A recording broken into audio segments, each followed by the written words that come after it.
Sveicināti! Šis ir pavisam jauns podkāsts, droši vien nedroši. Par drošību mēs esam dzirdējuši daudz un dažādus mītus. Vieni saka, ka ar drošību viss ir kārtībā, citi atkal mūs baida un saka, nē, ar drošību nekas nav kārtībā. Un kā tad patiesībā ir?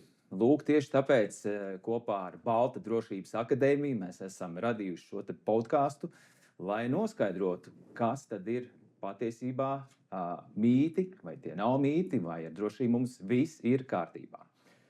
Uz studiju mēs aicināsim dažādus viesus, kuri pastāstīs, apgāzīs mītus, kliedēs visas bažas un gal galā arī sniegs padomus, un tas ir pats labākais un noderīgākais.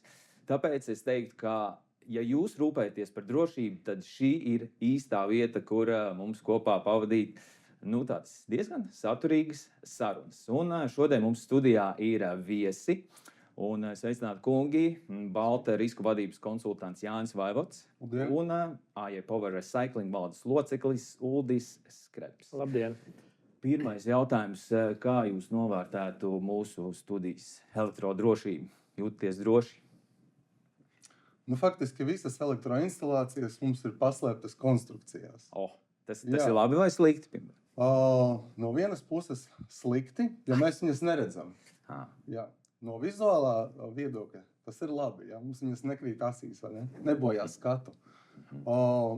Tāpēc visas elektroinstalācijas novērtēt var tikai, ja tu pielieto speciālus mēraparātus.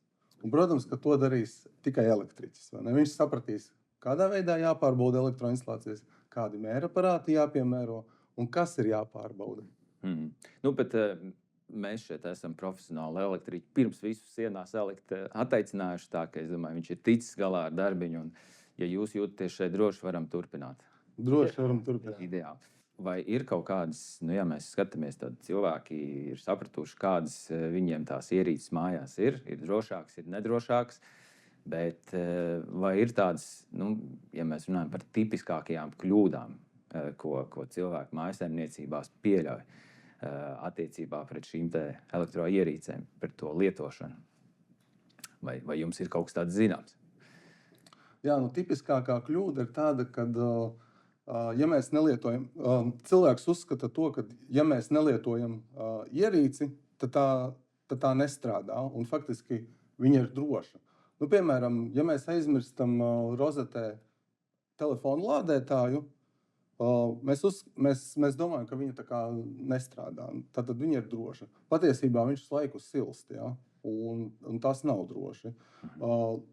Vēl viena no tipiskākajām kļūdām ir tas, kad mēs mēģinam paši salabot elektriskās ierīces, kas ļoti nepareizi. Ja? Bet kāpēc? Ja tu zini, ko darīt, ja tu visi saka, ka tu esi meistars ar zelta rokām. Turklāt tev vēl ir izolenta par rokām. Jā, izolēni ir, kur vēl, ko vēl vajag? Viss. Ir vienkārša patiesība. Elektroierīces projektē, būvē, testē, pārbauda, certificē vesela inženieru komanda. Un viss šis process, katrs no šiem procesiem ir stingri regulēts, stingri noteikts ar normatīviem. Un, ja vien tu neesi šīs komandas vadītājs, diez vai tev būs šīs zināšanas, kādā veidā salabot šo elektroierīci, kaut vai to pašu kabeli atjaunot, ja? Vai to plīsušo vadu. Liekas, kad mēs uzliksim, aptīsim izolentu un mēs tādējādi atrisināsim situāciju. Patiesībā nē. Arī kabelis sastāv no ļoti daudz dažādām daļām. Ja? Un kabelim ir dubulta izolācija. Kabelis ir no tāda veida materiāla, kuru drīkst locīt. Ja? Tātad mēs visu laiku pārvietojam. Kaut vai izmantojot kādu urbi vai fleksi vai kādu citu rokas instrumentu, mēs laiku kustinam. Diezi vai izolācijas lenta nodrošinās šo te lokāmīgu kabeli. Bet mums taču ir tik lieliskas vietas, kur mācīties. Ja? YouTube, ChatGPT uzprast, visu pateiks priekšā. Es varētu piebilst, ka mums nes uz utilizāciju, tā lielākā daļa ir iekārtu jau izjauktā veidā. To, ko tu iepriekš minēji, ir dažādi veidi meistari vai YouTube saskatījušies, un tad viņi ir attaisījuši to lācīt vaļā. Nu, un mēģinājuši salabot. Nevienmēr tas izdodas. Esam novērojuši, ka apmēram 50–60% tiešām ir mēģinājuši salabot, kas ir izaicinājums, es domāju, mūsdienās. Centība ir laba lieta. Jā, arī mācīšanās ir laba lieta, varbūt nākamo.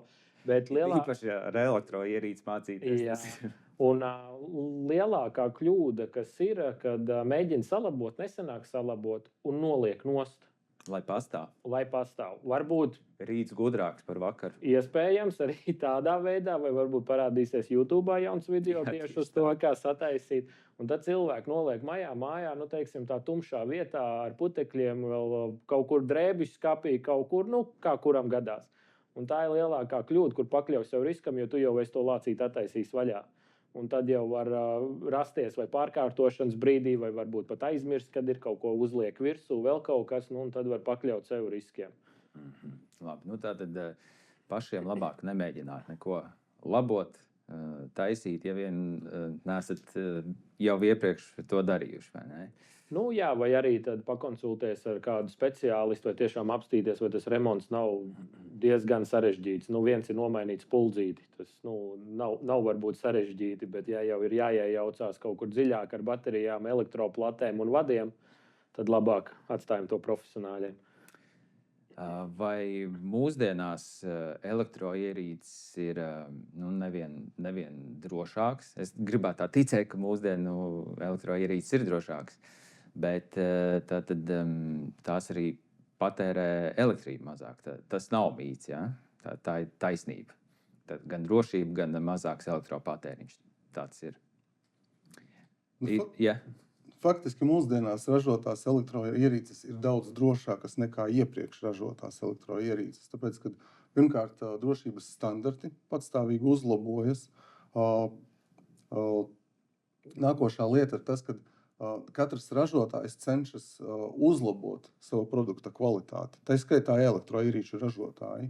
Un viena lieta ir drošība, otra lieta, protams, būs energoefektivitāte. Ja? Jo energoefektivitāte arī nav mazsvarīga. Bet ir atkal otra puse. Ja? Tātad,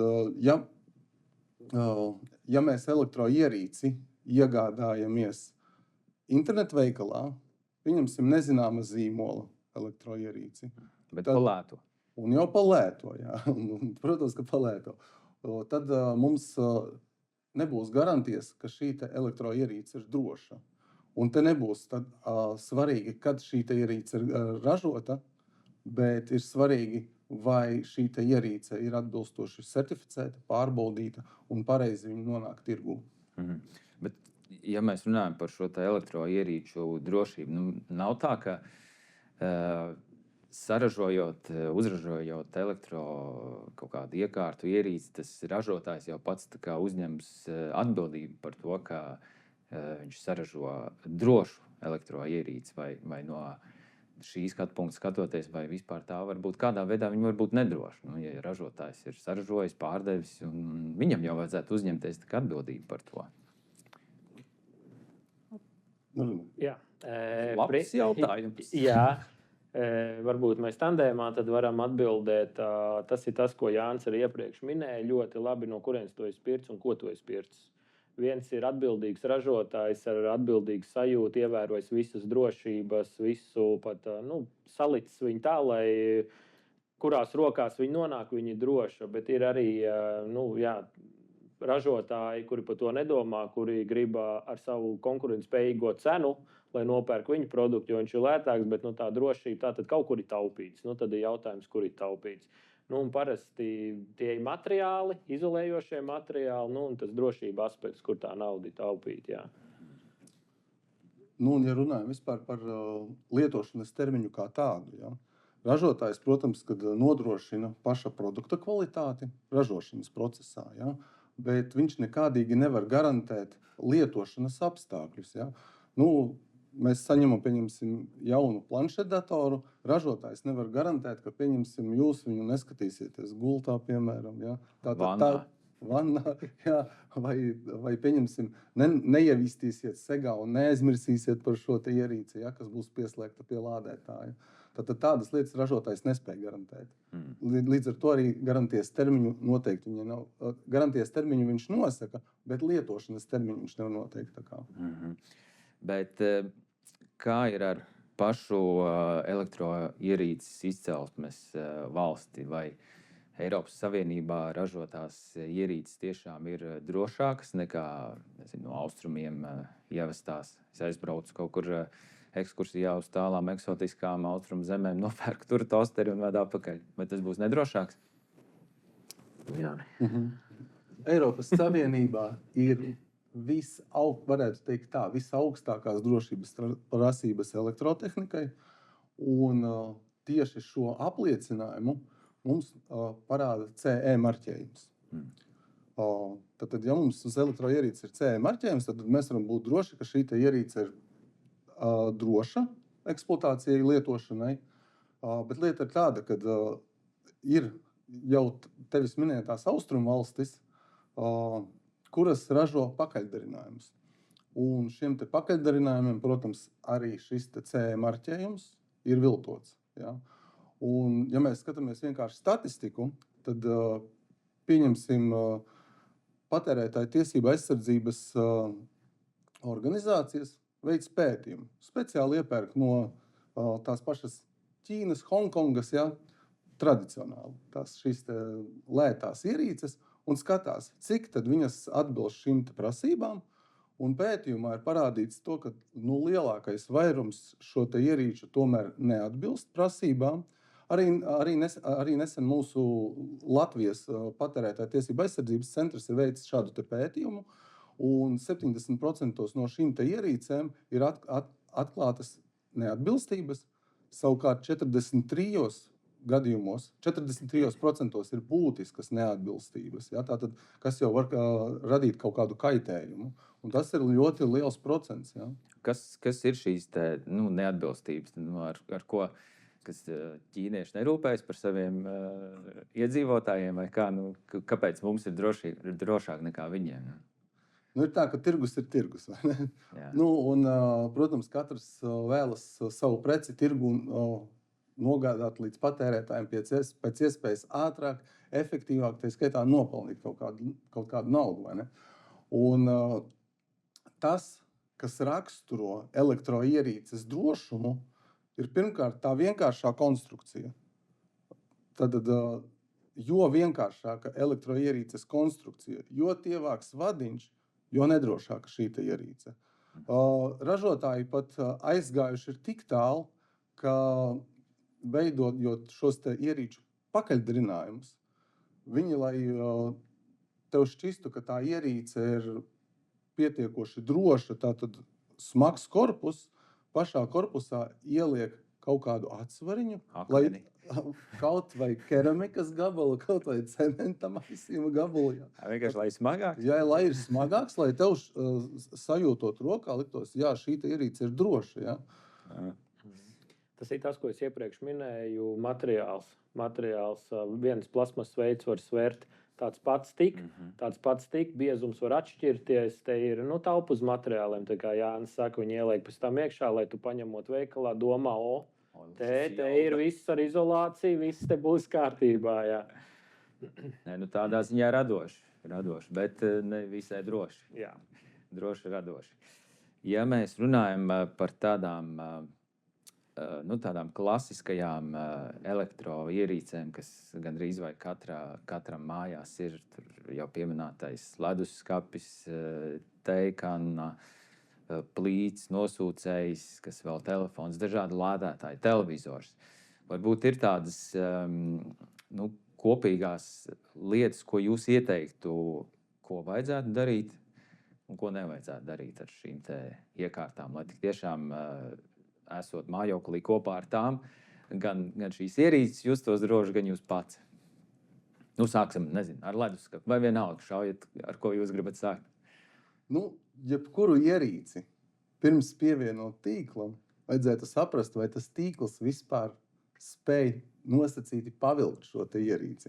Tātad, kā lai es to zinu? Tur jau tā lieta. Tātad, lai to saprastu, noteikti ir jāpieaicina elektriķis, kurš pārbaudīs elektroinstalāciju tīklu. Ja, šādas pārbaudes ir obligātas ne tikai komercīpašumos, bet arī privātmājās.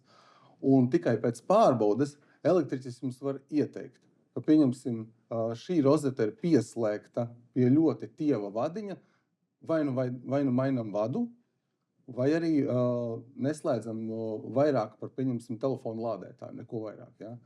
Un tipiskākā kļūda, kas mums visiem faktiski ir mājās, ir pagarinātājs. Jo pagarinātājs mums ir vajadzīgs, tāpēc, ka mums pietrūkst vietas rozetē. Tātad mums vajag vēl vienu patērētāju. Tad mēs izmantojam pagarinātāju. Un tad, kad mums ir pamaz pagarinātāji, mēs slēdzam virknē nākošo pagarinātāju, lai pieslēgtu vēl šīs te ierīces. Klasiski, es tā daru. Jā, nu lūk, tas var gadīties līdz kaut kādam brīdim. Ja? Tāpēc, kad vads bezgalīgi karsts nevar.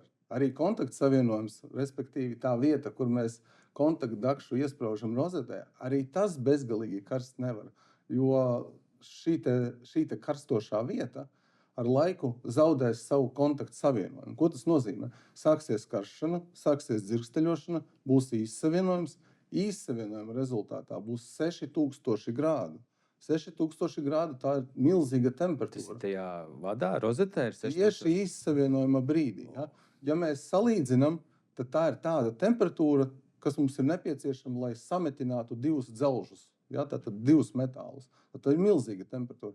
Ja mēs paskatāmies, ka koksne, papīrs, tekstils, ja, aizdegas 500-550 grādi, tas ir 12 reizes mazāka temperatūra. Tā ir ļoti maza temperatūra salīdzinoši ar īssavienojumu. Turklāt es jau iepriekš minēju, ja, kad elektroinstalācijas tāpat ir rozete, ja, tiek iebūvēta aiz reģipša, tātad sienas tukšumā, kur ir ļoti daudz putekļu. Un šī putekļu masa ir ļoti labs un degtspējīgs materiāls. Un faktiski viņš nevis tikai deg, bet šī degšana ir jau sprādzienbīstama. Bet tad sanāk, es esmu, ja es ceļu māju, pieņemsim, vai dzīvokli tur iegādājos, tad man pirms tam vajag pārbaudīt, kā man tur rozetēs, cik daudz, kādu iekārtu es tur varu pieslēgt. Ja? Nav tā, ka ceļot māju, elektriķis tomēr padomā, lai es katrā rozetē varu pieslēgt, nezinu, vairākas ierīces iekārtas. Tāds nenotiek dzīvē? Dzīvē normālā kārtā, būvējot jaunu māju, jūs jau elektriķis pirmais, ko dara, izstrādā projektu. Līdzīgi tā kā māja no pamatiem līdz jumtam. Tāpat tās elektriķis uzrasē projektu, uzzīmē projektu, tātad no ievada līdz patērētājiem. Kāda veida patērētāji būs? Jūs jau kā saimnieks stāstīsiet, man būs siltumsūknis, man būs saules paneļi, man būs rekurveļas mašīna. Un atbilstoši šiem te patērētājiem elektriķis izvēlēsies ne tikai atbilstošu vadu līdz šeit pieslēguma vietai, bet viņš arī izbūvēs atbilstošus drošinātājus, jeb automātslēdžus.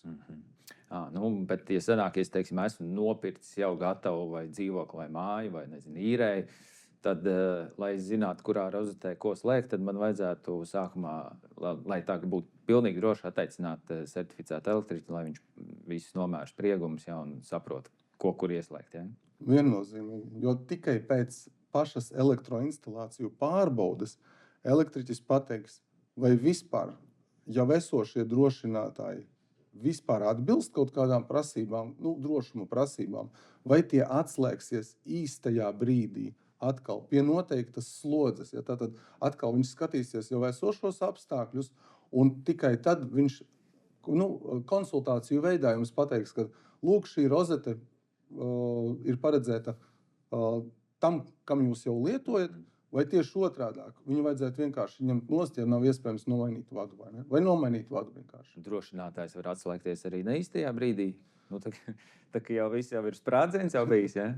Ar drošinātājiem ir tā, kad lielākoties vai 99% visi drošinātāji nostrādā sakarstot kaut kādam elementam un tad atslēdzas tīkls.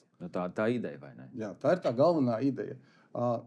Brīdī, līdz drošinātājs atslēgsies, tā temperatūra tajā bojājuma vietā vai pārkarsuma vietā jau var sasniegt tādu, kas izraisa ugunsgrēku. Okay. Tādēļ ir iespējams uzlikt tāda veida drošinātājus, kuri nepieļauj izsavienojumu izveidošanos. Labi, atgriežamies tad vēl pie tām elektroierīcēm tipiskākajām mājās.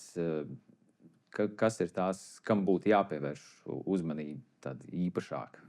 Nu, ko mēs esam novērojuši, ko visvairāk uz utilizācijas laukumiem arī nes kompjuteri. Un pievēršam uzmanību, vai viņš nav uzpampis. Nu, tiešā tekstā. Ja viņš ir jau mainījis savu esošo formu, neslēdzam viņu klāt mājās, nebūs labi. Tātad kaut kas iekšā jau ir noticis, kam nav jānotiek.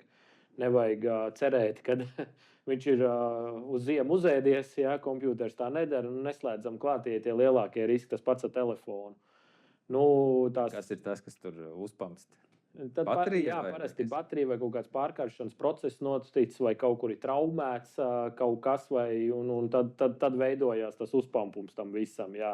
Jo tas nozīmē, ka kaut kas nav kārtībā, ja maina formu, tad arī var notikt kaut kas traks. Tāpēc neliekam pie rozetēm, nedomājam, ka viss būs labi, ka pielikšu pie elektrības, pazudīs nopampu. Savilksies. Rāda, ka nesavilksies nevienu reizi, nekas nav savilcies, un tad bieži pie mums laukumos nonāk, sākot ar klēpdatoriem, beidzot, visādas veida elektronikas, kas ir uzpampuši, bet, diemžēl, arī jāpaziņo ir arī, kur var novērots, kad ir arī dedzis. Kad ir kaut kas jau tur sācis, vai ir nodzēsts, vai nav vēl līdz tam aizgājis, un tad pie laukuma ir...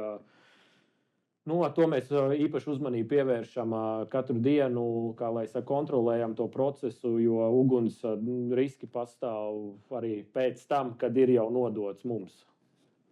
Labi, tas ir datoriem vēl, kas, tāds televizors arī droši vien ir viena no biežākajām ierīcēm mājās.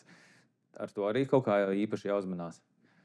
Vai ne? Ieslēdz, un lai viņš tur rāda, ko rāda. Mums televizors, ko nes, tie jau ir, es gribētu teikt, vairāki 10 gadi veci, jaunie televizori, kas ir jau plānie, ir ļoti reti, ja vienīgais nav traumēts pats ekrāns, tā ka neko neredz cilvēks, tas ir lielāko 90% pāri, es gribētu teikt, kad ir traumēts, bet viņos ir iekšā drošinātāji, šajos arī televizoros. Līdz ar to, kā jau Jānis minēja, Eiropa iet uz to maksimālo drošību, kā to padarīt drošu, tā lai tas nenonāk kaut kādā bīstamā vidē un vēl kaut kas pie mums mājām.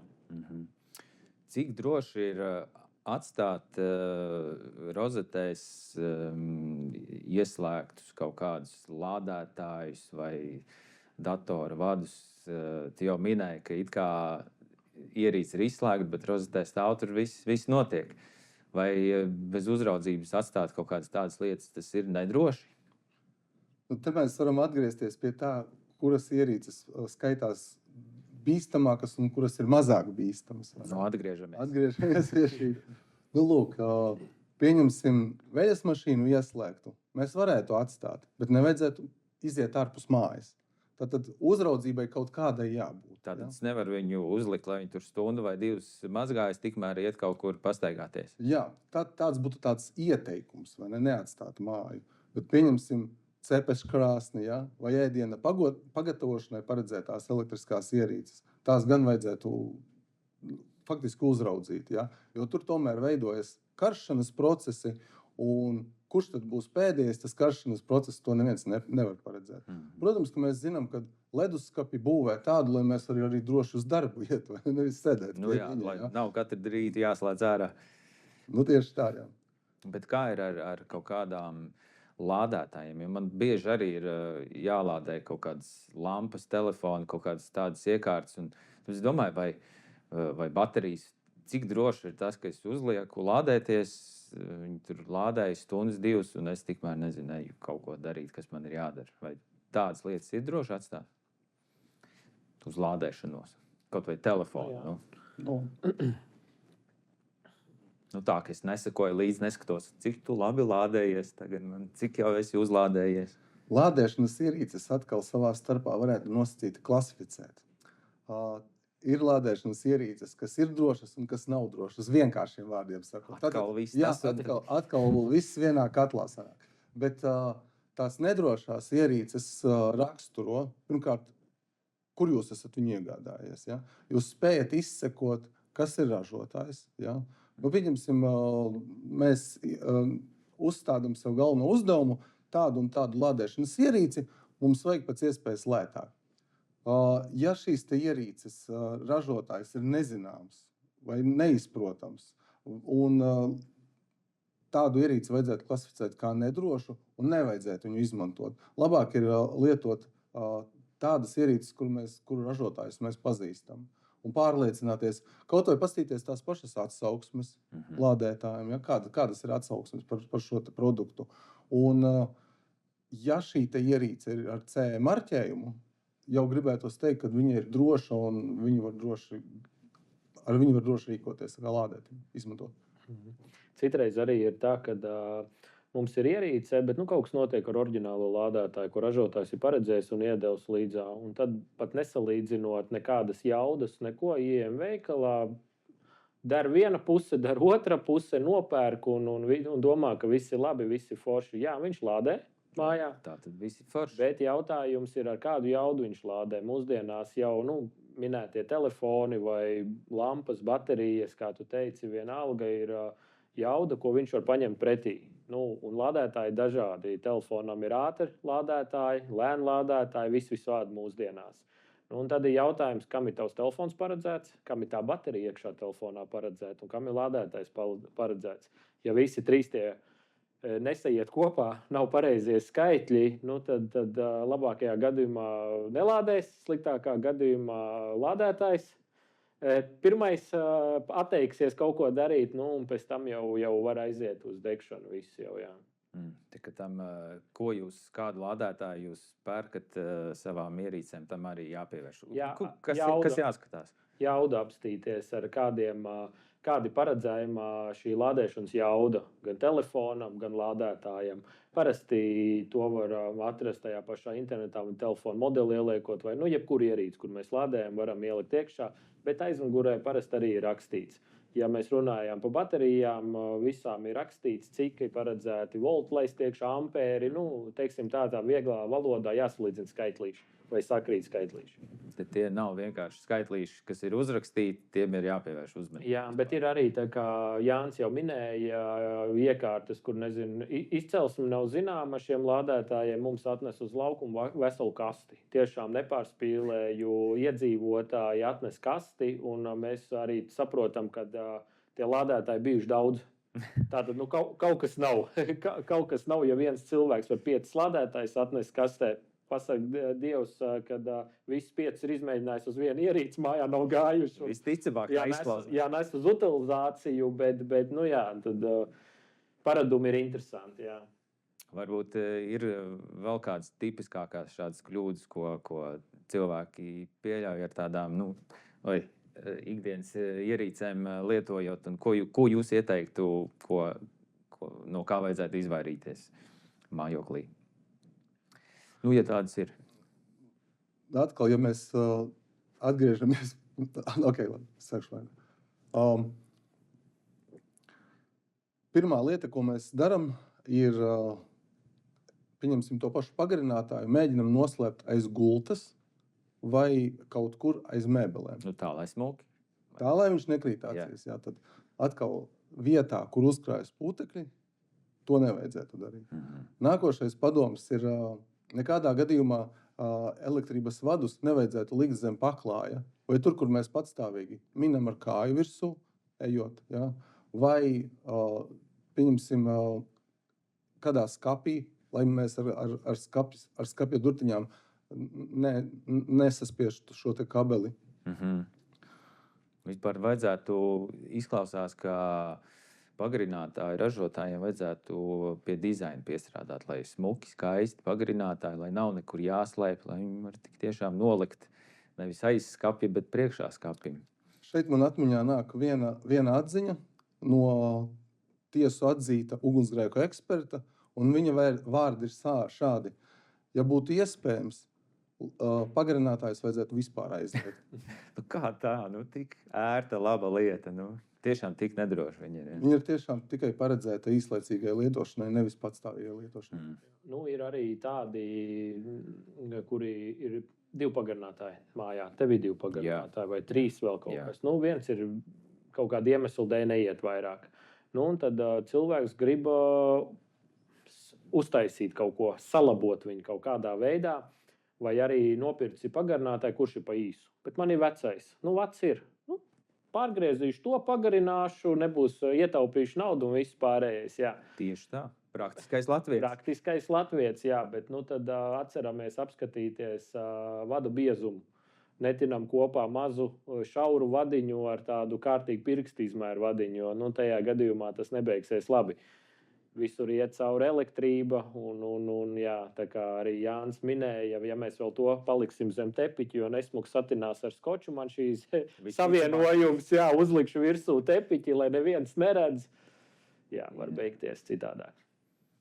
Ja nu ir gadījies tā, ka tu redzi kaut kas sāk kūpēt vai tur uzpamst, un tā, kas ir tā pirmās lietas, kas ir jādara?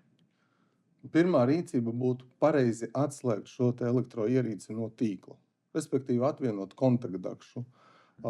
Ja ierīce jau ir sākusi kust, gruzdēt vai pat degt, ja, tātad šādu ierīci vai to vadu ar roku ņemt jau ir bīstami.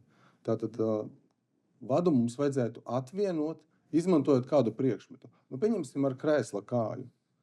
Ir jāatcerās tas, kad ir kontaktdakšas, kuras tu spraud tā kā no malas. Nevis taisni spraud, bet tā kā no malas tu spraud. Tātad ar krēslu, ar krēsla kāju tu viņu nevarēsi atvienot. Tātad jāiet pie sadalnes un jāatslēdz drošinātājs. Nu, manuāli tā kā to vajadzētu izdarīt. Un tikai tad, kad tu esi atslēdzis elektrības pieslēgumu, tikai tad tu viņu varētu sākt dzēst, piemēram, izmantojot ugunsdzēsības aparātu. Jo pretējā gadījumā, ja pieņemsim, ne visiem dzīvokļos ir ugunsdzēsības aparāts, vai ne? Es gāstu ūdeņu virsū, cik tas ir pareizi? Tur jau tā lieta, ūdeņu varētu gāzt tikai tad, ja ir atslēgta elektrība. Un elektrībai jābūt atslēgtai visā šajā telpā, nevis tikai televizoram. Tāpēc, ka lejot ūdeni šļakstīsies un viņš trāpīs arī citām rozetēm vai apgaismojumiem vai citām ierīcēm, kas var radīt neatgriezeniskas sekas. Jā, tad principā ir jāsaka to, ka jāzina, kur ir drošinātāji vispār. Atrodas.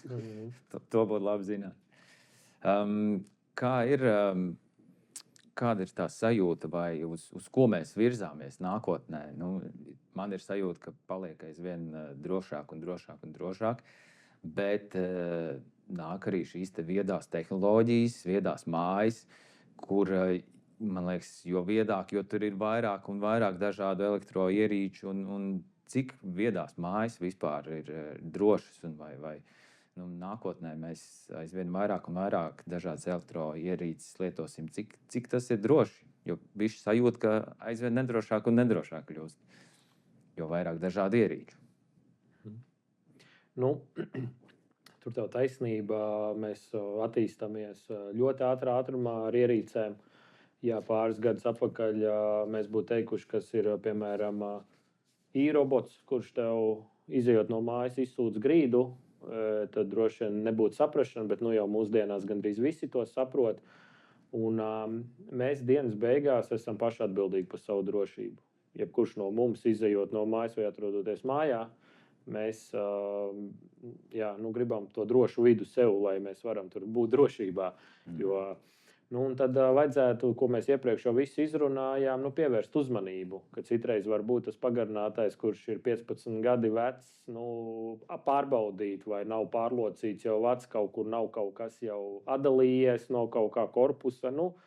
Iziet ik pa laikam cauri, ja viņš tiešām ir aiz tā dīvaina aizstumts, tad pārbaudīt, vai nav sakrājušies jau putekļu kaudze virsū ar kaudzīti un, teiksim, tā ir tā tikstoša laika bumbu jau atrodies dzīvoklī. Jā, pārbaudīt pirms svētkiem, ko mēs liekam rozetē, kādas mantiņas, kādas ierīces un ko mēs ar to visu darām. Starp citu, svētku laiks nāk, kam jāpievērš uzmanību. Šeit ir atkal pilns ar dažādām lampiņām, virtenēm un gaismiņām. Jā, to var nokomentēt. Jā. Pirmais, ko mums vajadzētu saprast, kuras mēs lampiņas izmantosim. Visas lampiņas, kas mums ir mājās, tad mēs velkam no skapja ārā. Uz balkona jāliek, pie logiem jāpieliek, tur visām sienām ir jānoliek. Visur jāliek. Kaimiņam ir baigi daudz. Jā. Lai mēs saprastu, vai vispār šo te lampiņu virteni var izlikt ārpus mājas, tātad jau apstākļos, kur mums ietekmēs mitrums, vējš un temperatūras izmaiņas. Ja? Tad jāsaprot, vai šīs te lampiņas vispār ir paredzētas izmantot ārpus telpām. Ja? Un nākošais ir tas, kad vai visas lampiņas vajadzētu slēgt tā kā vienlaicīgi iekšā ar citiem visiem patērētājiem. Bet ja gribās, skaisti un tā, silti, mīļi, jauki. Diemžēl mēs ar acīm neredzam siltumu. Siltumu var redzēt tikai izmantojot speciālu termokameru. Un ja mums parādītu termokamerā, kā kūst, kā silst mūsu elektriskās ierīces, tā skaitā elektrības vadi, rozetes un viss, kas ir no elektrības, mēs būtu domāt savādāk jau. Tad labāk bišķiņ mazāk to lampiņu, ja, bet ļoti skaista lampiņa. Tas ir labāk. Par to lietošanu ārā. Tur bija jāskatās uz cipariņiem, kas ir kā IP vai ne? Jā. Ir noteikti apzīmējumi. Un tie apzīmējumi nosaka to, vai ierīce drīkst būt pakļauta mitrumam, vai pieņemsim IP20. Tas nozīmē to, ka ierīce nav paredzēta lietošanai ārpus telpas, tikai siltās, sausās telpās. Un, protams, atkal pretēji ierīces, kuras mēs izmantosim ārā apgaismojumam. Ja? Tātad tur jau mums IP aizsardzība būs daudzkārt lielāka nepieciešama. Pieņemsim IP66. Šāda ierīce jau būs paredzēta šādiem te apstākļiem. Bet tādu es varu arī mierīgi iekšā darbināt. Ja? Nav tā, tikai ārā paredzēt. Arī iekšā šādu ierīci droši varēs darbināt. Skaidrs. Ļoti labi. Paldies par ieteikumiem un padomiem šajā ziņā. Es domāju, daudziem noderēs. Bet, ja mēs vēl runājam par šo te elektroierīču nodošanu, aizvien vairāk mēs popularizējam to, ka ir jānodod šīs ierīces, nevis vienkārši jāizmet miskastē. Pastāsti, kāpēc? Kas ir? Es izmetīšu savu mazo šādu bateriju miskastē. Kas slikts notiks? Jā, visur ir pieejami šie elektroniskas nodošanas punkti. Nemetam nekādā gadījumā sadzīves miskastē vai šķirošanas konteineros, kas ir paredzēti plasmasam vai kartonam. Jo arī šī mazā baterija, ko tu minēji, var izraisīt lielas sekas. Nevajag mest sadzīvē, jo esam redzējuši miskas mašīnas, atbrauc pakaļ, iegāž visu iekšā. Iekšā mašīnās ir prese. Prese, kur kompakts sapresē kopā. Un tad, kad samest baterijas, tad to bateriju arī sapresē. Viņai var mainīties forma, var aizdegties mašīna. Un tā tālāk. Tā ķēdīte var jau būt gara. Kad aizdegās mašīna, tad ir jāgāž ārā tas, kas deg, un ja deg vēl mašīna, jūs saprotat, tur riski diezgan lieli.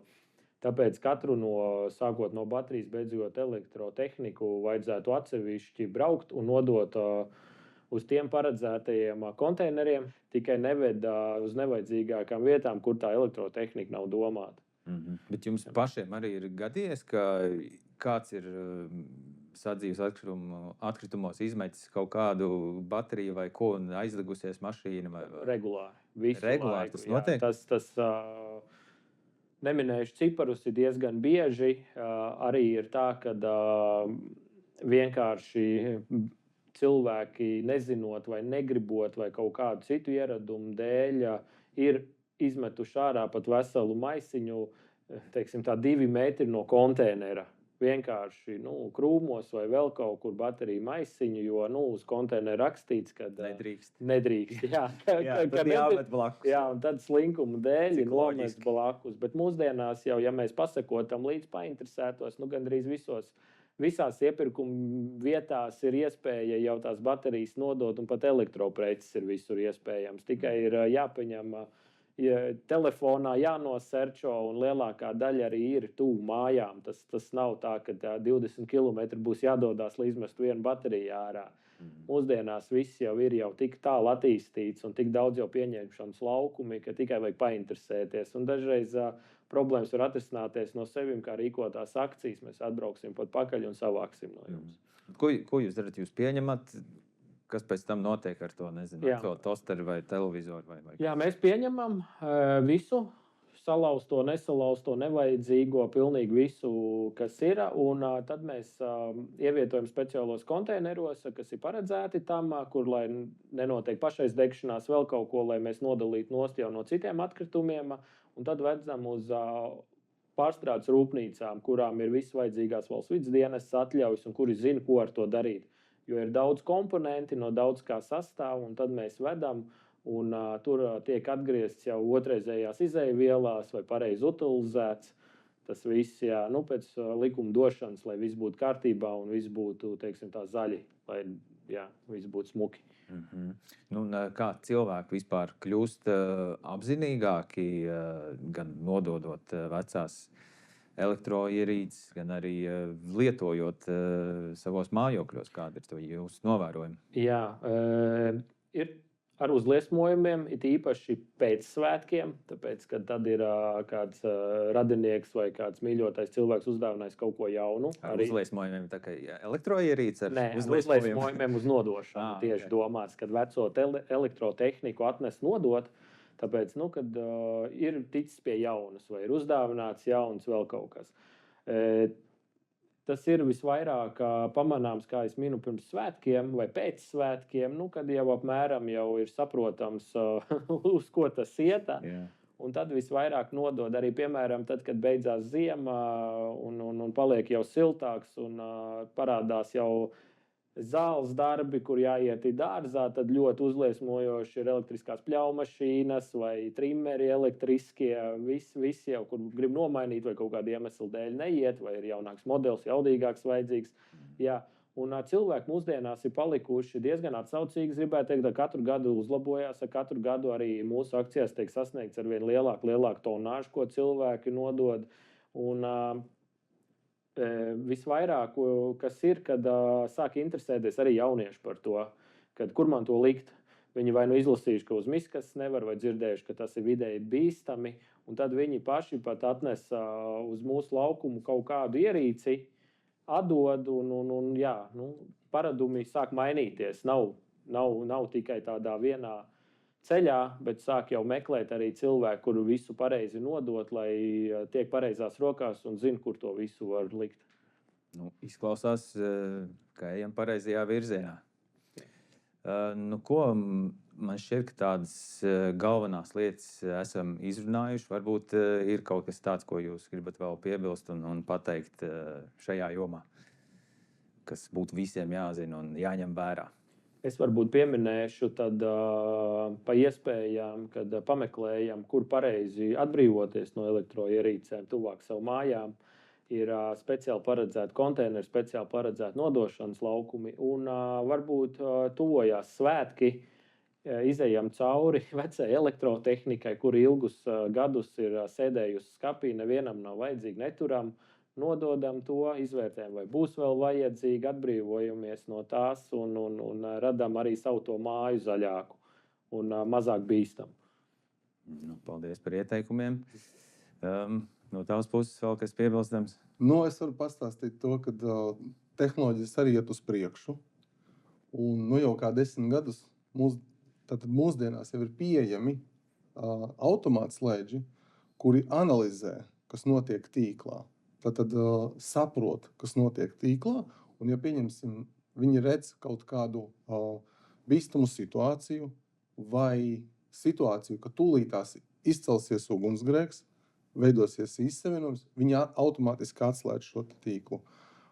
Šāda tipa pat automātslēdži ir arī, tātad viņu funkcija ir nodrošināt, lai nebūtu elektriskās noplūdes, respektīvi pasargātu mūs no strāvas triecieniem. Ko paldies, ka šodien bijāt ar mums podkastā Droši vien nedroši. Epizodes jūs varat noskatīties arī tv3.lv un YouTube un Spotify kanālos. Bet, ja vēlties sekot līdzi dažādiem drošības padomiem, tad noteikti ir vērts arī ielūkoties Baltu drošības akadēmijā, un tur jūs daudz ko jaunu un noderīgu uzzināsiet par drošību. Savukārt mēs tiekamies jau nākamajā reizē podkastā Droši vien nedroši.